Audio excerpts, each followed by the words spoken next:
Assalamualaikum sahabat Islam, yang seperjuangan dan sama-sama mengharap ridho Allah, dan syafaat Nabi Muhammad. Tidak lupa kami mendoakan kalian semua, semoga kita diberi kelancaran rezeki dan dipermudah semua urusan kita, serta sehat dan diberi keberkahan umur. Kami di sini akan sedikit bercerita tentang bidadari, lahirnya bidadari, dan untuk siapa bidadari itu. Serta cerita kenikmatan surga yang diceritakan Nabi, cerita ini dilengkapi dengan hadits Nabi dan Al-Quran. Bismillahirrahmanirrahim. Di dalam khobar dari Nabi Muhammad, sesungguhnya beliau bersabda, Allah yang Maha Luhur menciptakan wajah-wajah bidadari dari 4 warna, yaitu putih, hijau, kuning, dan merah. Allah menciptakan kedua tangannya dari zafaran, misik kasturi, anbar, dan kaafur. Rambutnya dari sutera, mulai dari jari-jari, kedua kakinya, sampai kedua lututnya diciptakan dari zafaran dan wewangian.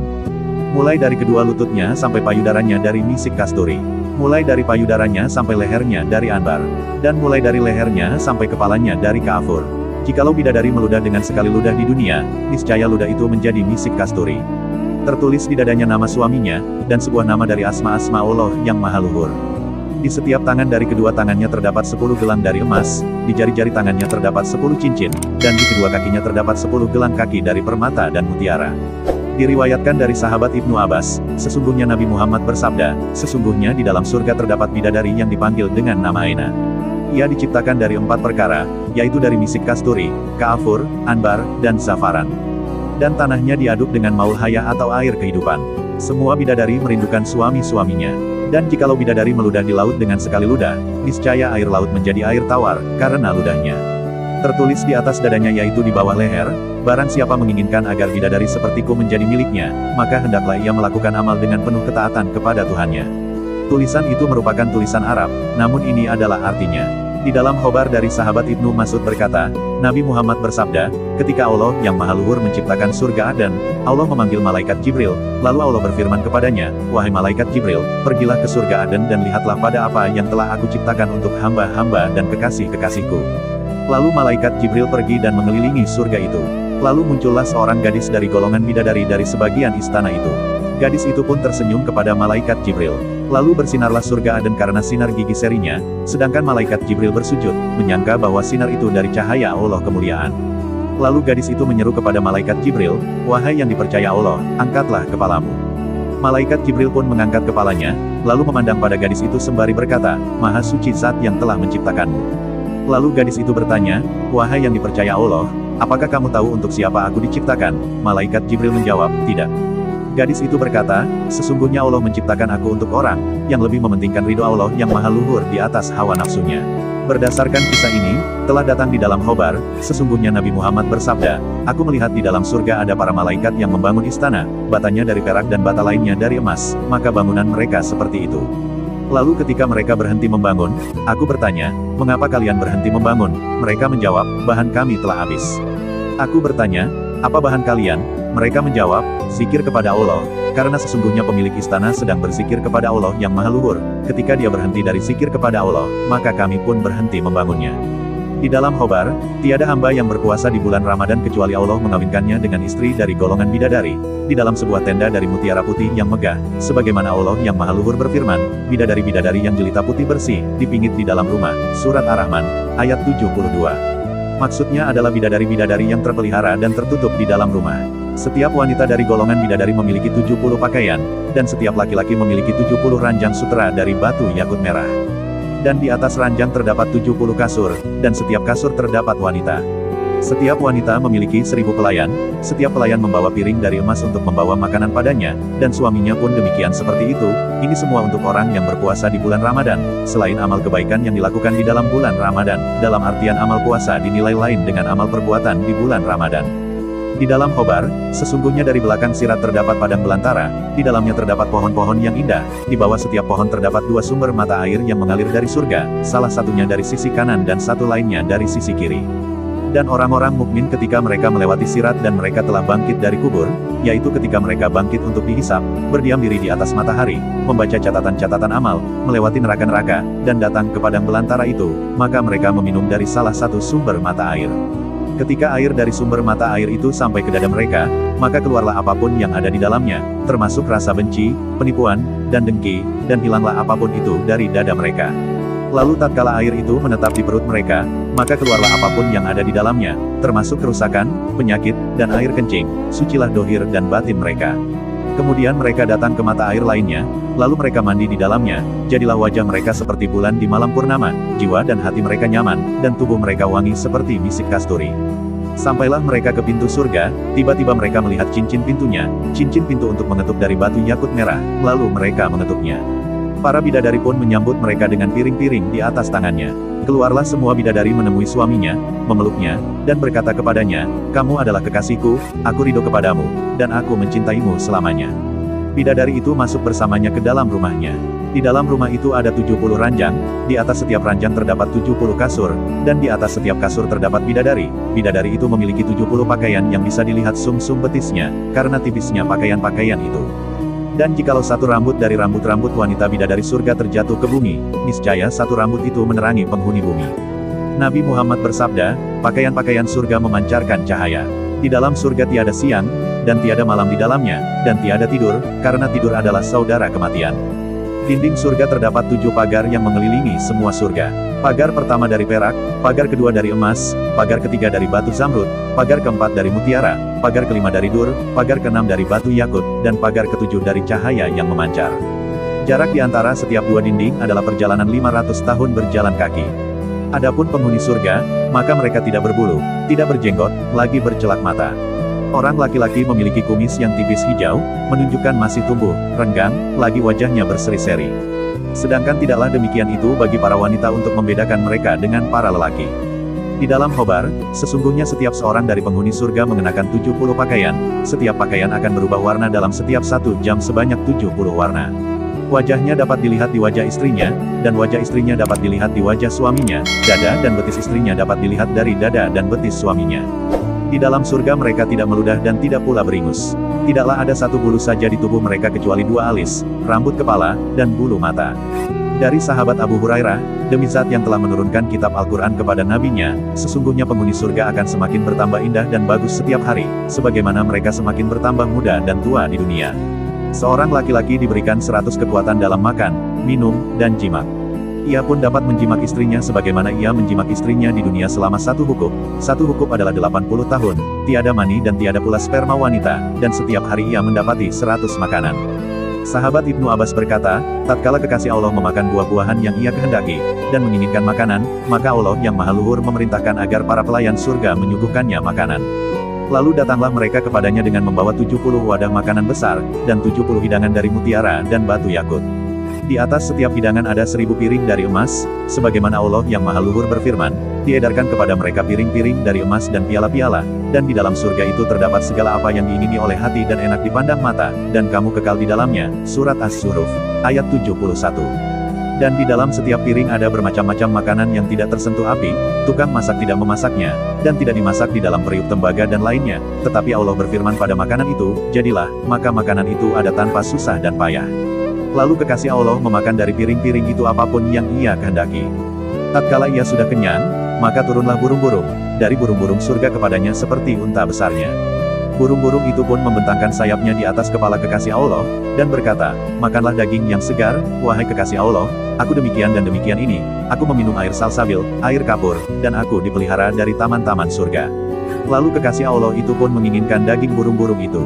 Allah yang Maha Luhur pun memerintahkan, agar burung-burung itu hinggap di atas hidangan dari jenis manapun yang dikehendaki oleh kekasih Allah itu. Jadilah burung-burung itu panggangan, lalu kekasih Allah yang Maha Luhur memakan dagingnya. Kemudian burung-burung itu dikembalikan seperti sedia kala dengan izin Allah yang Maha Luhur.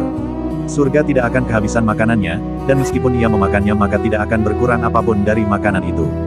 Cara pandangnya atau contohnya di dunia adalah Al-Quran, manusia mempelajari dan mengajarkannya, sedangkan Al-Quran tetap berada pada keadaannya, tidak akan berkurang apapun darinya. Nabi Muhammad bersabda, sesungguhnya penghuni surga memakan dan meminum, kemudian keluarlah bau dari tubuh mereka seperti bau misik kasturi, dan demikian ini sampai abadi selamanya. Di dalam surga ada istri-istri yang disucikan yang tergolong dari jenis bidadari, Allah yang Maha Luhur menciptakan mereka dari cahaya, seakan-akan bidadari itu permata yakut dan marjan, Surat Ar-Rahman, ayat 58. Di dalam surga itu ada bidadari-bidadari yang sopan menundukkan pandangannya, menundukkan pandangan dari selain suami-suami mereka, maka mereka tidaklah melihat kepada seorang selain suami-suami mereka. Tidak pernah disentuh oleh manusia sebelum mereka, penghuni-penghuni surga yang menjadi suami mereka, dan tidak pula oleh jin. Surat Ar-Rahman, ayat 56. Setiap kali suami bidadari penghuni surga menggaulinya para bidadari, maka penghuni surga mendapati bidadari dalam keadaan perawan. Bidadari mengenakan 70 pakaian, setiap pakaian memiliki warna yang berbeda. Mengenakan pakaian-pakaian itu lebih ringan baginya daripada sehelai rambut di tubuh mereka. Sum-sum betis bidadari dapat dilihat dari belakang daging, tulang, dan kulit para bidadari, sebagaimana minuman berwarna merah yang dapat dilihat dari luar kaca berwarna hijau, dan minuman yang berwarna merah dari luar kaca berwarna putih. Kepala para bidadari dimahkotai dengan mutiara yang ditempeli dengan macam-macam batu yakut. Diriwayatkan dari Abdu As-Somad bin Al-Hisan, bahwa ia berkata, aku berada di dekat Sufyan Ats-Tsauri, mendengarkan hadis darinya. Pada suatu hari aku berada di masjid. Kemudian aku sholat maghrib bersamanya. Setelah selesai sholat, ia masuk ke dalam rumah.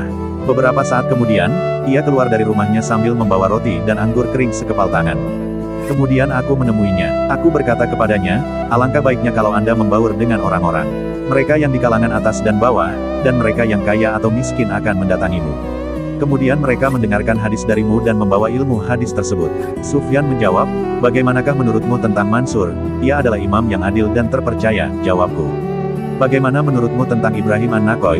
Ia adalah salah satu imam dari para imam orang-orang muslim. Bagaimana menurutmu tentang Alqamah dan Abdullah bin Mas'ud? Mereka termasuk sahabat-sahabat unggulan Rasulullah.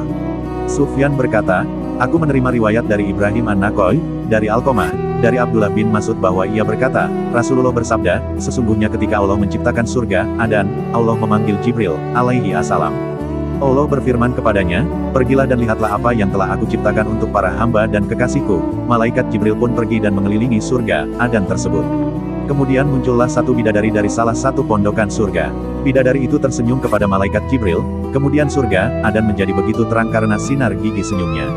Kemudian malaikat Jibril menjatuhkan diri bersujud dengan mengira kalau sinar terang itu berasal dari Allah. Setelah itu bidadari itu memanggil malaikat Jibril, wahai Aminullah, angkatlah kepalamu. Malaikat Jibril pun bangun dari sujud dan melihatnya. Maha suci Allah yang telah menciptakanmu, ujar malaikat Jibril. Bidadari itu berkata, wahai Aminullah, apakah Anda tahu untuk siapa aku ini diciptakan? Malaikat Jibril menjawab, tidak. Bidadari itu menjelaskan, sesungguhnya Allah telah menciptakanku untuk orang-orang yang lebih memilih keridhaan Allah, daripada hawa nafsunya. Ada seorang laki-laki dari golongan ahli kitab mendatangi Rasulullah dan berkata, wahai Abu Al-Qasim, apakah Anda mengira kalau penduduk surga itu makan dan juga minum? Rasulullah menjawab, iya.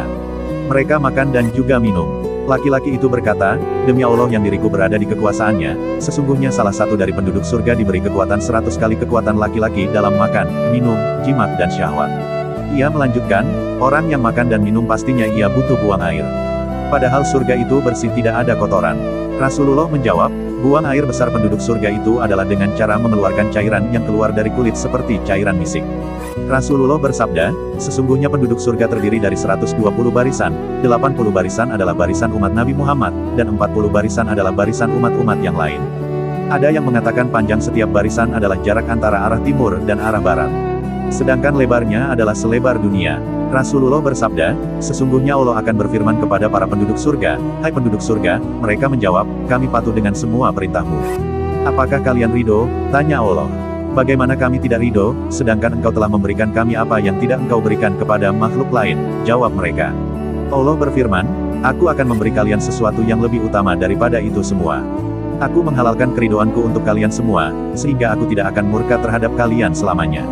Kemudian Rasulullah bersabda, akan ada seruan ketika para penduduk surga telah masuk surga, tiba waktunya bagi kalian untuk hidup dan tidak akan pernah mati selamanya, sehat dan tidak akan pernah sakit selamanya, muda dan tidak akan pernah tua selamanya, dan merasakan kenikmatan dan tidak akan pernah merasa kesulitan selamanya. Demikian itu adalah firman Allah, dan diserukan kepada mereka, itulah surga yang diwariskan kepada kalian sebagai balasan dari apa yang dahulu kalian kerjakan. Kemudian Rasulullah bersabda, Allah akan berfirman kepada penghuni surga, aku telah menyiapkan untuk hamba-hambaku yang solih sesuatu yang belum pernah mata lihat, telinga mendengar, dan tersirat dalam hati manusia. Barang siapa dijauhkan dari neraka, dan dimasukkan ke dalam surga, maka sungguh ia telah beruntung. Kehidupan dunia itu tidak lain hanyalah kesenangan yang memperdayakan. Surat Ali Imran, ayat 185. Diriwayatkan dari Al-Mughirah bin Syu'bah, dari Rasulullah, bahwa beliau bersabda, Nabi Musa bermunajat kepada Allah dan bersabda, ya Allah, beritahu aku orang yang paling terakhir masuk surga, dan berapakah bagian surga untuknya. Allah menjawab, "Hai Musa, tidak ada seorang muslim yang tersisa di neraka, kecuali seorang laki-laki yang aku keluarkan dari neraka dengan rahmatku." Kemudian ia berdiri berhenti di pintu surga. Aku berkata kepadanya, "Masuklah ke dalam surga." Ia menjawab, "Bagaimana aku bisa masuk surga, sedangkan orang-orang telah mengambil tempat dan derajat mereka? Sedangkan untukku, tidak ada lagi bagian dan tempat surga yang tersisa untukku. Hai hambaku, apakah kamu ridho dengan bagian tempat di surga yang seukuran 2 kerajaan dunia?" Hamba itu menjawab, "Aku ridho." "Masuklah ke dalam surga, bagianmu adalah 2 kali lipat tempat yang seukuran 2 kerajaan dunia itu." Ini adalah firman Allah. Rasulullah menjelaskan bahwa tempat tersebut adalah seukuran tanah Khurasan, Irak, Yaman dan Syam. Kemudian Nabi Musa bertanya lagi kepada Allah, "Ya Allah, beritahu aku siapakah yang pertama kali masuk ke dalam surga, dan berapakah bagian surga untuknya?" Allah menjawab, "Hai Musa, sulit untuk diukur. Mereka adalah orang-orang awal, yang aku telah mempersiapkan untuk mereka bagian surga, yang sama sekali belum pernah mata lihat, telinga dengar dan tersirat di dalam hati manusia." Hadits ini dikuatkan dengan hadits yang diriwayatkan dari Abu Hurairah, dari Rasulullah, bahwa beliau bersabda, "Sesungguhnya orang yang paling terakhir masuk surga akan mendapatkan bagian dan tempat, yang andaikan Nabi Adam dan keturunannya dikumpulkan menjadi satu dalam tempat tersebut, maka akan muat tempatnya dan hidangannya." Al-Fakir mengatakan, "Kenikmatan dunia hanya sementara, kenikmatan surga kekal selamanya, tinggal dari kita memilih jalan, mau yang abadi atau hanya ingin fata morgana." Al-Fakir mengatakan, "Ini semua hanyalah harapan hamba yang kurang akan kenikmatan dan kemewahan, berbeda dengan harapan wali Allah seperti perkataan Rabi'ah Al-Adawiyah, 'Ya Allah, jika ibadahku karena takut neraka, maka buka lebar-lebar pintu nerakamu untukku. Namun jika ibadahku karena mengharap surgamu, maka tutup pintu surga itu rapat-rapat untukku. Tetapi jika ibadahku karena rindu kepadamu ya Allah, maka saya harap jangan engkau palingkan nur cahayamu dariku, karena aku rindu ingin bertemu denganmu.'" Namun para wali Allah sudah jelas, pasti mendapatkan ridho Allah untuk masuk surga, dan surga adalah tempatnya. Sedangkan harapan kita, belum sampai pada doanya para wali Allah. Lantas apa yang mau kita banggakan, yang mau kita jadikan bekal, jika doa kita saja masih mengharapkan kenikmatan dan kenyamanan? Semoga kita dikumpulkan dengan Nabi Muhammad dan para wali Allah. Kami jajaran orang yang masih belajar mohon undur diri, semoga apa yang telah kami sampaikan menjadi penyemangat untuk ibadah, dan mendekatkan diri kepada Allah. Akhir kata, Assalamualaikum warahmatullahi wabarakatuh.